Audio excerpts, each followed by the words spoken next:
You're about to hear about something that has been quietly festering behind the scenes of professional women's basketball for months, and it finally exploded into the open in a way that exposed something deeply uncomfortable about the current state of the league.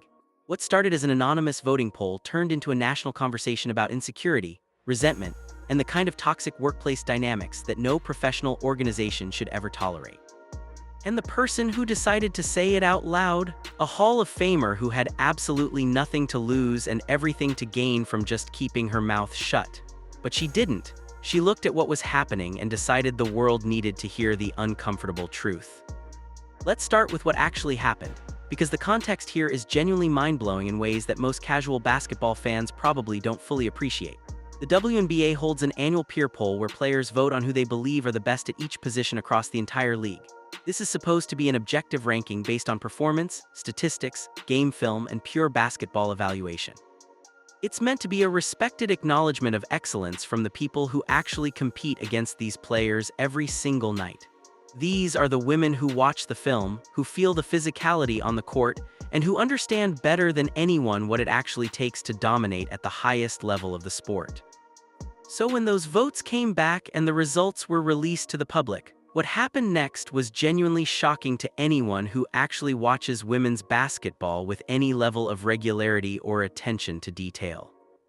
Caitlin Clark, a 22-year-old rookie who just finished one of the most historically dominant first seasons any player has ever had in the WNBA, was ranked as the 11th best guard in the entire league. Not 11th overall. That would be bad enough. No, she was 11th among guards specifically. To put that in proper perspective, that means there were at least 10 other players at her position who the voting players believed outperformed her during the season.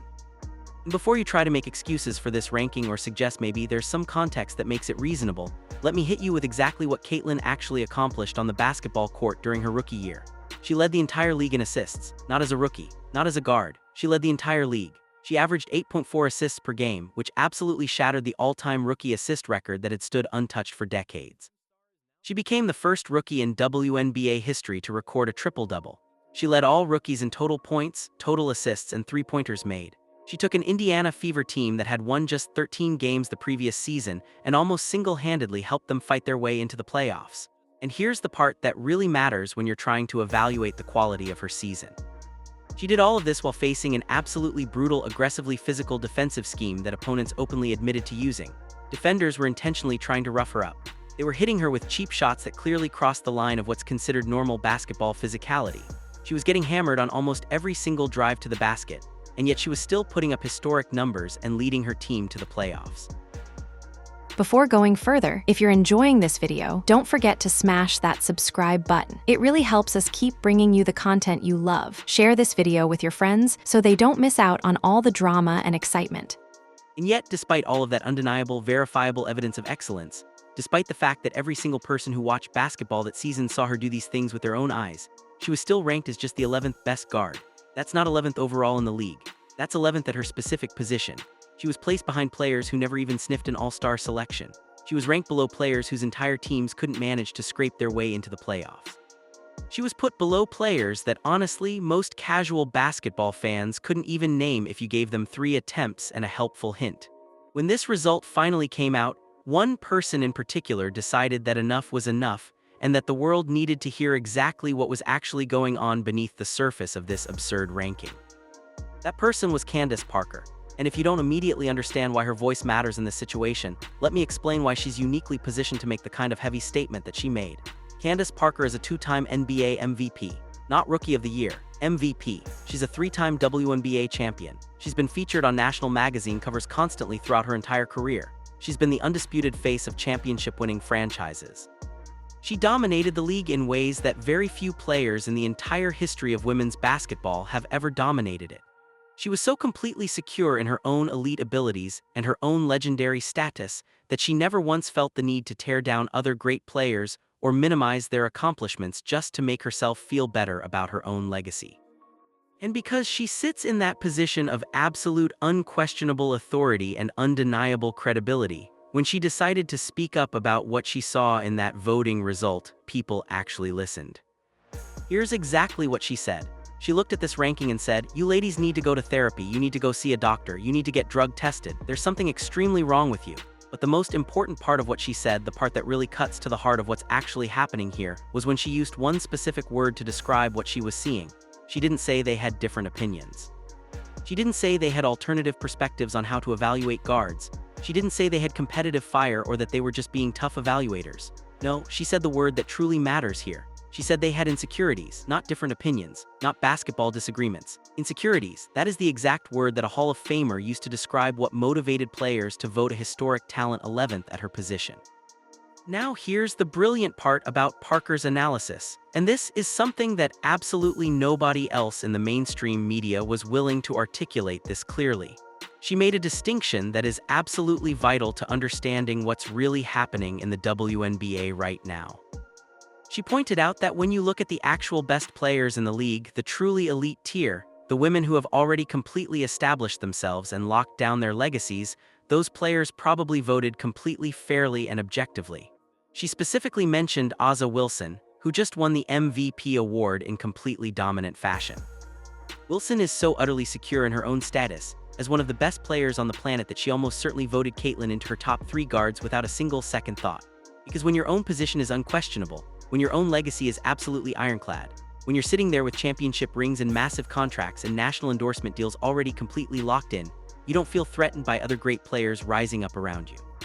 Sabrina Ionescu, who has completely earned her status as one of the league's premier talents, probably voted completely fairly too. Breanna Stewart, who has won championships and has nothing to prove and nothing to lose, definitely isn't sitting at home losing sleep worrying about whether Caitlin Clark is somehow going to erase her legacy or take her spot. These players at the absolute top tier of the league are fully established. They have massive financial security. Their national brand is completely beyond question. Their legacies are already etched in stone. They don't need anything from anyone anymore. They're set. So when it comes time to evaluate another player's performance, they can do it with pure objectivity because there's nothing personal at stake. But here's where it gets really interesting, and this is where Parker's analysis becomes absolutely devastating. Once you drop down from that truly elite upper tier, once you start talking about the players who are ranked somewhere in that 7th through 20th range in the league, that's when everything changes. That's when the insecurity starts settling in. That's when the jealousy kicks into absolute overdrive. Because these middle-tier players, these are the women who are desperately fighting tooth and nail just to grab one of the last remaining all-star roster spots every single season. It's not a given for them. It's not something they can take for granted. They have to fight for it every single year. But it goes way deeper than just all-star selections and the prestige that comes with making those teams.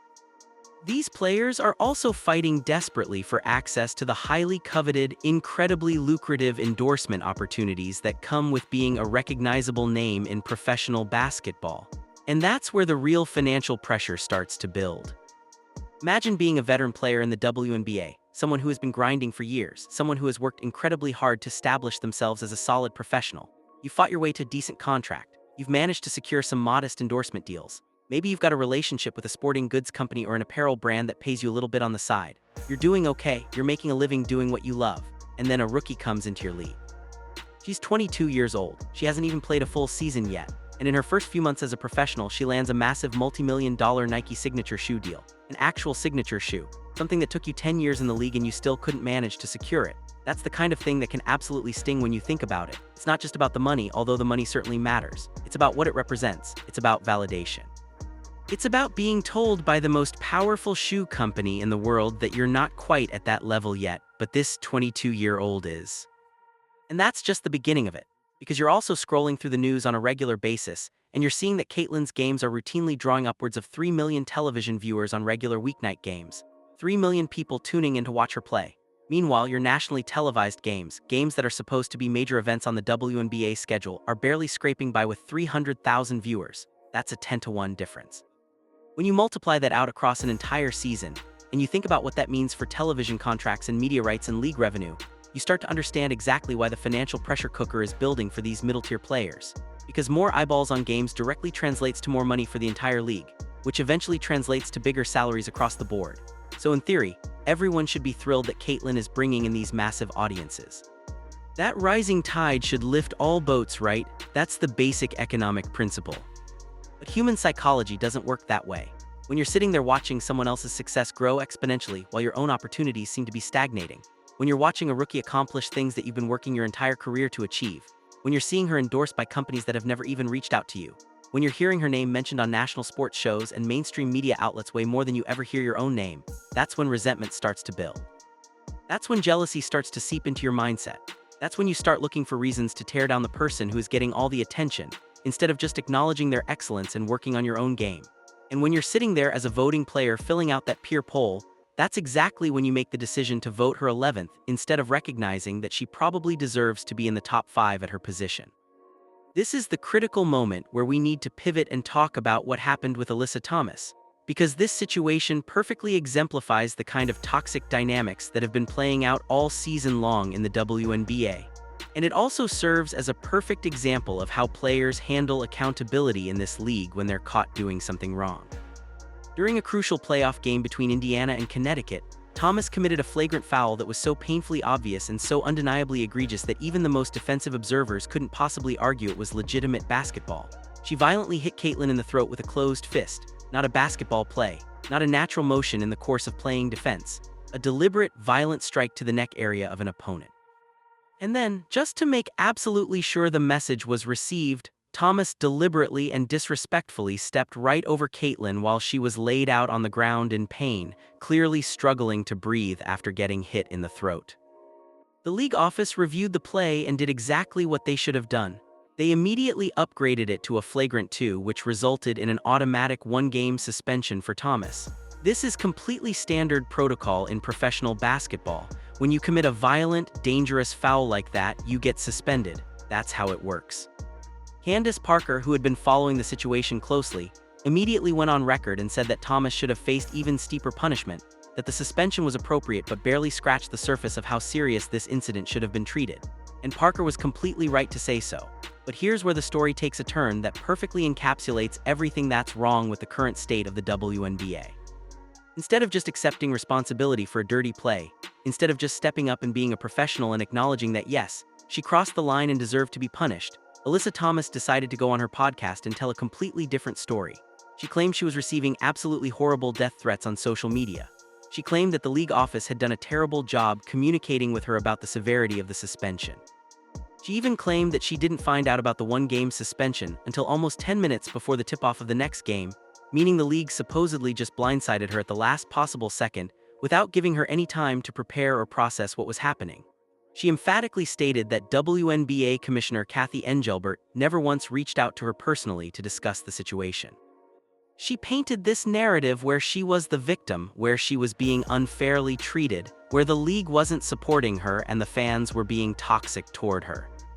And here's the thing that really matters. Respected reporter Alexa Philippou, who has direct sources within the league office, came out and explicitly confirmed that literally everything Thomas said was completely false. The league had actually been texting back and forth with Thomas throughout the entire review process. She knew exactly what was coming. She knew about the potential suspension well in advance. The league strictly followed their standard protocol for suspension notifications to the letter. It was all done properly and professionally. And as for those supposed death threats that she claimed she was receiving, there was absolutely zero credible evidence that they ever actually existed. This was a situation where a player committed a dangerous, violent act on the court, got appropriately punished for it, and then deliberately manufactured a false narrative to deflect attention away from her own actions and try to paint herself as the actual victim in the situation. But here's the thing that's really frustrating about this entire manufactured outrage, and this is something that needs to be addressed directly because it keeps coming up over and over again in these media discussions. Literally every single time there's any sort of controversy involving Caitlin Clark, someone immediately brings up the supposed death threats. Thomas claims she got them. Various other players have claimed they got them, and the underlying implication is always exactly the same. They're trying to aggressively paint a picture that Caitlin's fans are inherently toxic and uniquely dangerous, and that the league urgently needs to step in and protect the players from this terrifying mob of online predators. But here's what's actually interesting when you zoom out and look at the broader professional sports landscape.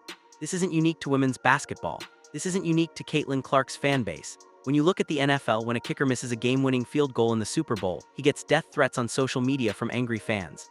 When you look at the NBA, when a star player decides to leave a franchise and sign with a rival team in free agency, he gets death threats. He gets called the most horrible things you can possibly imagine.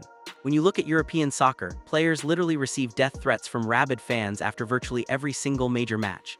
This is unfortunately just a grim reality of playing high-stakes professional sports in the modern social media age. It's not unique to the WNBA, It's definitely not unique to Caitlin Clark's specific fan base, and most importantly, these anonymous online threats almost never represent credible real-world threats that require actual FBI investigation or legitimate security concerns. What we're talking about here are anonymous troll accounts with literally zero followers saying the most inflammatory things possible just to get a cheap reaction. We're talking about people hiding behind usernames saying things they would never say to someone's face. We're not condoning that kind of behavior, and we definitely don't condone any death threats in general. But the reality is that professional leagues, serious professional organizations, they don't need to come out and formally address every single anonymous online threat because, quite frankly, dealing with public scrutiny and dealing with online harassment is just what you do when you're a professional athlete in 2024. This is something that all professional leagues deal with on a daily basis. It's not special. It's not unique. It's just the reality of the modern world. And this is exactly the point that Candace Parker makes when analyzing the situation. She says the league doesn't constantly need to come out and publicly condemn these random online death threats, because that is simply not something professional sports leagues typically do. Roger Goodell, the commissioner of the NFL, certainly doesn't hold an emergency press conference every single time an NFL player gets threatened by a troll on Twitter after a bad game. Adam Silver, the commissioner of the NBA, doesn't constantly issue official league statements about NBA players receiving hateful messages in their Instagram DMs. Rob Manfred, the commissioner of Major League Baseball, doesn't address it in his regular press conferences, because all of these experienced executives fundamentally understand that giving a massive megaphone and validation to anonymous trolls only encourages more of that exact same toxic behavior. It's counterproductive. It legitimizes the trolls. It tells them that if they say something inflammatory enough, they might actually get official attention from the league commissioner himself. That's not how you handle it in professional sports. But for some reason, a significant portion of the WNBA players desperately want to be coddled in a way that players in literally no other major sports league ever expect to be coddled. They expect the commissioner to personally reach out to them. They expect the commissioner to hold their hand and comfort them through the noise and the criticism. They demand these sweeping public statements condemning the behavior of anonymous teenagers on the internet. They want a level of special bubble wrap treatment that players in the NFL, the NBA, and Major League Baseball simply do not require or expect. And when they inevitably don't get it, when the league takes the professional, mature approach of not giving a massive megaphone to anonymous trolls, these players run straight to the media and loudly claim that the league isn't actively protecting them. They claim they're not being supported. They claim they're being treated unfairly compared to male athletes. The ultimate question here is, why do WNBA players feel they absolutely need this unprecedented level of handholding that male professional athletes simply do not require? Why is there this expectation that the league office should personally reassure them every single time someone says something mean to them on the internet? It's a fascinating psychological question, and Candace Parker's brutal therapy comment actually starts to answer it. Because when you actually sit down and formally vote a historic talent like Caitlin Clark as the 11th best guard in the league, you are very clearly not making a rational, objective basketball evaluation based on statistics, analytics, or game film. You're making a purely emotional decision. You're actively letting your own internal feelings about her massive popularity, her unprecedented media coverage, her incredibly lucrative endorsement deals, and her passionate fan base completely influence your judgment of her actual, undeniable on-court performance. And that brings us to the real heart of what Candace Parker was pointing out. Let's take a step back and clearly establish what actually happened here, because the context is genuinely mind-blowing. You cannot watch the historic, record-breaking season that Caitlin Clark just had and honestly conclude in your mind that there were 10 other guards in the WNBA who outperformed her. It's physically impossible. You would have to be actively ignoring the statistical reality and the game film. You would have to be turning off your brain and your basketball knowledge just to arrive at that conclusion. The only possible way you vote her 11th at her position is if you actively let your personal emotions completely override your professional evaluation. You have to let deep-seated resentment totally cloud your judgment. You have to let your bitter feelings about her mainstream popularity and her unprecedented financial success drive you to intentionally diminish her actual statistical on-court performance. And that is exactly what Parker means when she talks about insecurities. When you are so deeply threatened by someone else's shining success that you literally lose the ability to accurately assess their talent, that stops being a basketball problem altogether. That becomes a full-blown psychological problem. That is exactly the kind of deep-rooted personal issue that you need to sit down and work through with a licensed therapist. That's not something you should ever be dragging onto a professional basketball court. That's not something you should be projecting into official player evaluation polls. That's not something that should be influencing how you vote on your peers, but that is exactly what happened here. Now let's talk about the hypocrisy that's been running through the entire WNBA season, because Aaliyah Boston's recent comments regarding player safety and defensive play perfectly exemplify this issue. During an interview, Boston confidently went on record and said, "You don't put a fist in someone's throat and damn near kick them on the floor. It's a basketball game. What are we doing?" And on paper, she is absolutely 100% correct in saying that. That is unquestionably the right take. It's the intelligent take. It's the take that a supportive teammate should be saying publicly to the media to have their star players back. And Boston deserves credit for saying it out loud and not dancing around what actually happened on the court. But here's the critical problem, and this is where the real accountability issue comes into focus. Because the Indiana Fever are inevitably going to play the Connecticut Sun again this season. They're going to play against Janai Carrington and the other teams that have been aggressively physical with Caitlin. And when these teams play each other again, when these players see each other in the offseason at promotional events, at high-end training facilities, at exclusive USA basketball camps, at charity events, what's actually going to happen? Are Aaliyah Boston and the other Fever players going to maintain their aggressive stance and refuse to associate with the players who have been taking cheap shots at Caitlin? Are they going to make a stand and say, "We're not cool with how you've been playing and we're not going to be friendly with you until you change your approach"? Or are they going to be exactly what they were before, smiling and laughing and giving hugs and acting like they're best friends? Because if Aaliyah Boston is out there giving Alyssa Thomas a big friendly hug the very next time she sees her, if she's standing around laughing and joking with Janai Carrington in the tunnel before a game, if she's exchanging pleasantries with the players who have been intentionally trying to hurt her teammate, then those strong public words mean absolutely nothing. It instantly becomes nothing more than performative support strictly for the television cameras, but completely lacking any actual tangible loyalty when it truly matters on the court. This right here is the fundamental accountability problem that's plaguing the WNBA right now.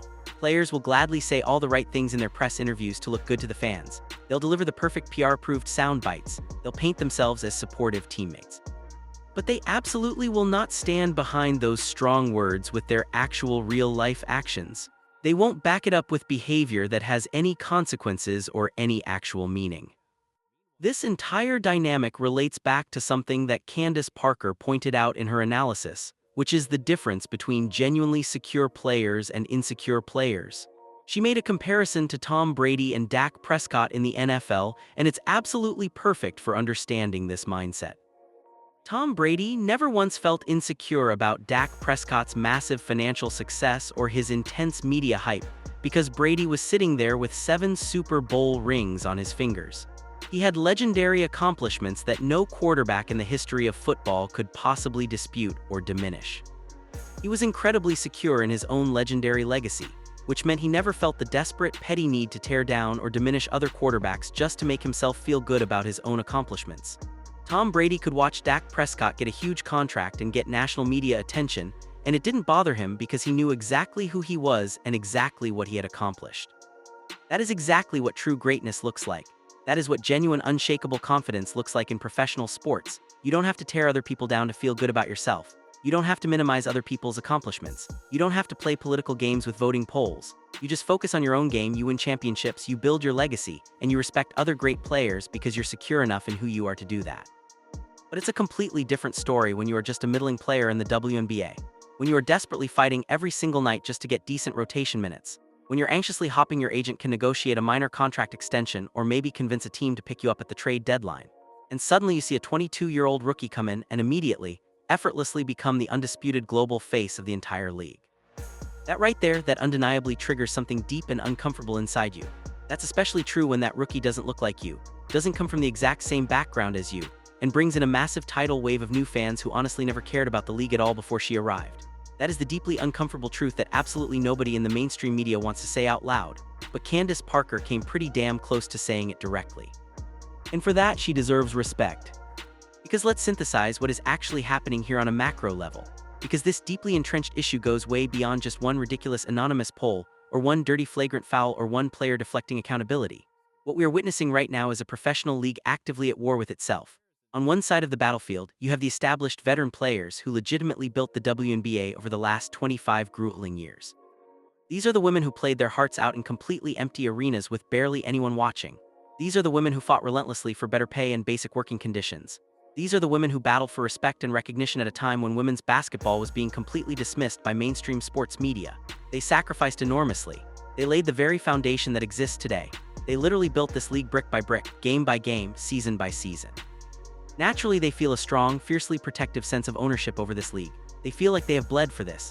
They feel like they have earned the absolute right to be the undisputed faces of it, the brightest stars of it, and the primary ones who finally benefit from its financial growth. For decades, they watched the league struggle. They watched it get no television coverage. They watched it struggle to draw fans. They played in nearly empty arenas. They dealt with subpar facilities.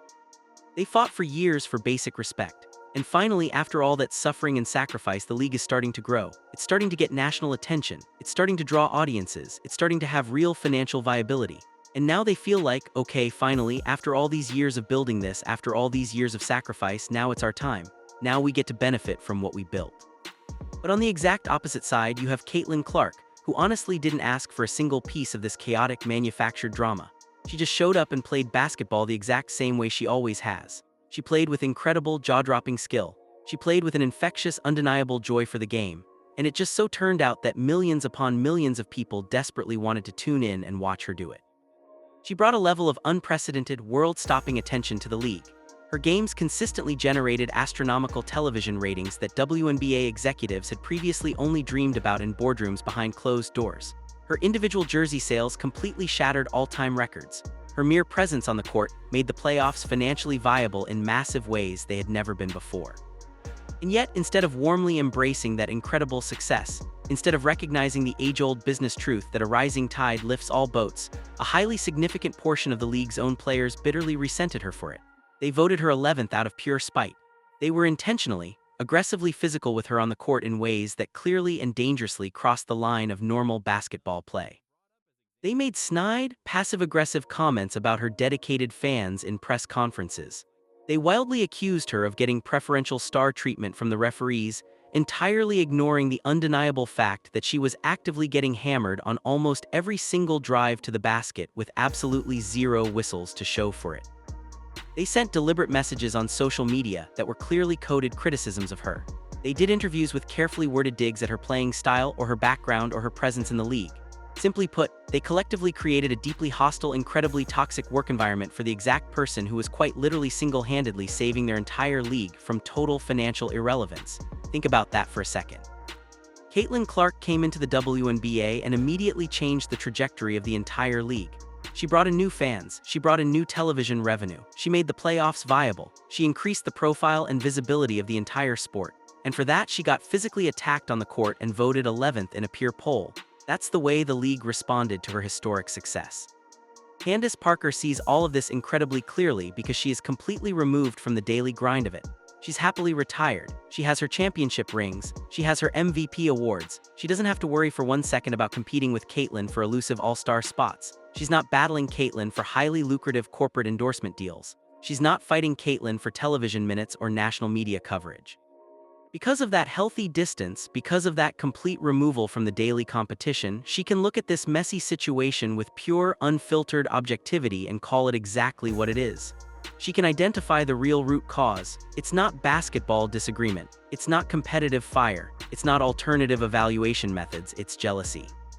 It is an overwhelming insecurity, and it is a level of childish pettiness that legitimately requires professional therapeutic help to properly address. The 11th best guard vote is the ultimate smoking gun in this entire situation because there is absolutely, positively no legitimate stats-based basketball argument for that absurd ranking. You physically cannot watch the historic, record-breaking season that Caitlin just had and honestly conclude in your mind that there were 10 other guards who played better basketball than her. You cannot do it. The only possible way you arrive at that wildly inaccurate conclusion is if you actively let your personal emotions completely override your professional judgment. You have to let deep-seated resentment totally cloud your thinking. And you have to let your bitter feelings about her mainstream popularity drive you to intentionally diminish her actual statistical on-court performance. Now there's going to be pushback on Candace Parker's therapy comment. That's inevitable. A lot of veteran players are going to be absolutely furious. They're going to loudly claim that she's completely out of line. They're going to furiously insist that she's been out of the game too long and doesn't understand what they're dealing with on the ground day to day. They're going to predictably accuse her of being biased. They're going to suggest she's just taking Caitlyn's side because of some perceived generational divide or some other convenient excuse they can quickly manufacture in a press conference. They're going to say she's making assumptions about their motives when she should just stick to what she knows about her own generation. But at the end of the day, regardless of what these players say in response, Candace Parker is 100% correct. When you consciously vote a historic talent like Caitlin Clark 11th among guards despite her leading the entire league in assists and shattered records, when you commit dangerous flagrant fouls and then immediately cry victim and claim you're being unfairly targeted, when you deeply resent someone for being vastly more popular than you instead of just getting in the gym and working to improve your own game and your own brand, you clearly have deep-rooted issues that go far beyond the game of basketball. You have severe unaddressed insecurities that are actively preventing you from being a consummate professional. You have lingering childhood wounds that are embarrassingly manifesting themselves in adult pettiness and behavior that you should have grown out of years ago. And until those specific players finally address those issues head-on, until they sit down and do the hard internal emotional work necessary to be genuinely secure in themselves regardless of who else is getting the media's attention, until they learn to appreciate excellence in others even when that excellence threatens their own position, this league is unfortunately going to continue having these exact same exhausting problems. Because there's a spoiler alert here, Caitlin Clark isn't going anywhere. She's not going to suddenly disappear or lose her talent or stop being incredible. She's just going to keep being undeniably great. She's going to keep stepping on the court and drawing absolutely massive, record-breaking audiences night after night. She's going to keep securing more massive endorsement deals. She's going to keep dominating the mainstream media coverage. She's going to keep accumulating all the incredible things that naturally come with being a once-in-a-generation transcendent talent. The real question moving forward, the question that actually matters, is whether the other veteran players in the WNBA can finally learn to handle that new reality with some much-needed grace and professionalism. Can they grow up and recognize that Caitlyn's success doesn't diminish their own legacy or their own accomplishments? Can they understand that a rising tide really does lift all boats, and that they're all going to benefit from the increased attention and revenue that she's bringing in? Or are they going to stubbornly continue letting their own jealousy and deep-seated insecurity completely poison the working environment? Because based entirely on that ridiculous 11th place vote, based on the physical way they've been playing against Caitlyn, based on the snide comments and the passive-aggressive digs in interviews, based on the way they've handled controversies like the Alyssa Thomas situation where accountability got immediately deflected into a victim narrative, the answer honestly doesn't look too promising. This league appears to be stuck in a deeply unhealthy cycle where excellence is being met with resentment rather than respect, where historic performance is being met with jealousy rather than acknowledgement, and where players who should be united in growing the sport together are instead tearing each other down. The uncomfortable truth is that Candace Parker identified a real problem, and that problem is showing no signs of going away. The insecurity is real, the resentment is real, the jealousy is real, and until the players actually address it, until they do the internal work, until they learn to be genuinely secure in who they are and what they've accomplished, this toxic cycle is going to continue. The veterans are going to continue voting in ways that don't make basketball sense. They're going to continue playing physical with Caitlyn.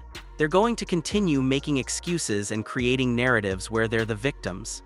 They're going to continue creating a hostile work environment that no player should ever have to deal with. But what's particularly sad about this is that Caitlin Clark doesn't deserve any of it. She came into this league and immediately made it better. She brought new fans, she brought new money, she brought new visibility, she brought new energy. She did exactly what professional athletes are supposed to do. She came in and performed at the highest possible level. She executed her craft with excellence. She played hard, she played smart. She conducted herself with professionalism off the court. She didn't ask for the fame or the endorsement deals or the media attention. All of that came naturally because she's genuinely great at basketball. And for that, she's being punished by her own peers in ways that are frankly ugly and deeply concerning. She's being voted 11th in a poll where she should be top 5. She's being physically attacked on the court in ways that have prompted even league legends to speak out. She's being disrespected in interviews and on social media. She's being excluded from the camaraderie and friendship that should naturally exist between professional athletes who share a love of the game. The real tragedy here is that the WNBA had an incredible opportunity. It had a chance to unite around this generational talent and collectively ride the wave of her success into a new era for women's basketball. It had a chance to show the world that women's sports could be unifying, that excellence could be celebrated, that players could support each other even when competing. Instead, it chose jealousy. It chose resentment. It chose to drag down rather than build up. And that choice is going to cost the league in ways that might not be immediately apparent but will become obvious over time. The thing about insecurity, the thing about deep-rooted jealousy is that it's contagious. It spreads through a locker room, it infects the culture. It makes people act in ways they wouldn't normally act. It makes rational people make irrational decisions. It makes people vote against their own interests because they're too blinded by resentment to see clearly. And once that kind of toxicity gets into an organization, it's incredibly hard to get out. So what's the path forward here? What would actually fix this? Candace Parker said it directly: therapy, professional help. The kind of deep internal work that allows people to understand where their insecurity is coming from and how to address it in healthy ways. Because this isn't about basketball anymore. This is about psychology. This is about how people process success, how they handle threats to their status, how they respond when someone else is getting more attention than they are. Some players in the WNBA clearly haven't learned how to do that. They're operating from a place of scarcity mentality, where they believe there's only so much attention and money and respect to go around, and if someone else is getting it, that means less for them. But the reality is that Caitlyn's success is creating more of all those things. There's more television revenue, there are more sponsorship opportunities, there are more fans watching women's basketball. There are more young girls being inspired to play the sport. Everyone should be benefiting from that, everyone should be celebrating that. But instead, they're fighting over scraps like there's not enough to go around. They're attacking the person who's bringing in the most eyeballs and the most money as if she's somehow stealing from them. They're voting against her and playing dirty against her and creating hostile narratives about her as if that's somehow going to protect their own position or secure their own future. It won't. All it does is make the league look bad. All it does is create a toxic environment. All it does is give ammunition to critics who say that women's sports are filled with drama and pettiness and infighting. The players need to take a long, hard look in the mirror and ask themselves what they're really doing here. They need to understand that Caitlin Clark is not their enemy. She's not stealing their opportunities. She's expanding the pie for all of them. The only enemy here is their own insecurity, their own jealousy, their own fear that they're not good enough or not popular enough or not worthy of the attention that she's getting. And if they can't come to terms with that on their own, well, maybe Candace Parker had the right idea. Maybe they do need to talk to someone. Maybe they do need professional help working through those feelings. Because left unchecked, this kind of insecurity is going to continue to poison the WNBA until it becomes obvious to everyone watching that this league has a serious cultural problem. The league has built something truly special over the last 25 years. The players who came before did that. They laid the foundation.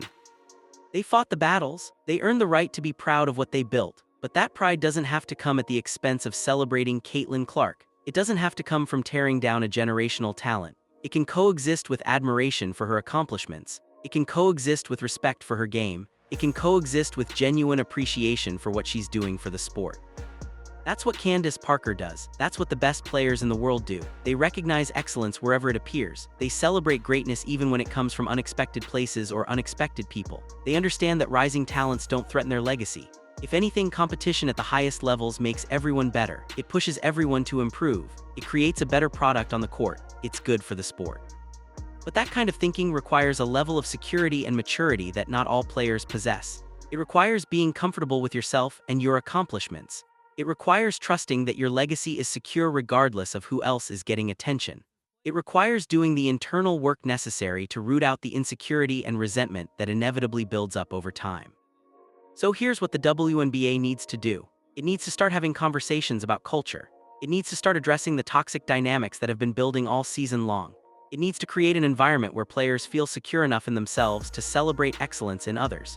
It needs to root out the jealousy and the resentment and the pettiness before it completely poisons the entire league. Because right now, what we're seeing is a league on the verge of completely undermining its own success. It finally has a generational talent that could take women's basketball to the next level. Finally has someone who can compete for national attention against the best male athletes in the world. Finally has someone who can be a global superstar and bring in millions of fans. And instead of embracing that opportunity, instead of celebrating it, the league is fighting against it. That's not the way forward. That's not how you build a championship organization or a championship league. You celebrate excellence. You push players to be better. You create an environment where people want to work hard and compete and improve. You don't drag people down because you're jealous of their success. You don't vote against them because you're threatened by their popularity. You don't play dirty against them because you resent their attention. Candace Parker is right. The league needs therapy. The league needs to take a hard look at what's happening and make some serious changes. Because if it doesn't, it's going to squander the most important opportunity it's had in 25 years. It's going to let jealousy and insecurity destroy the chance to take women's basketball to a completely new level. And that would be a real tragedy, because what Caitlin Clark is doing for this sport is genuinely incredible. The league should be grateful for it, not hostile toward it. But gratitude requires security, and right now, the WNBA is looking pretty insecure.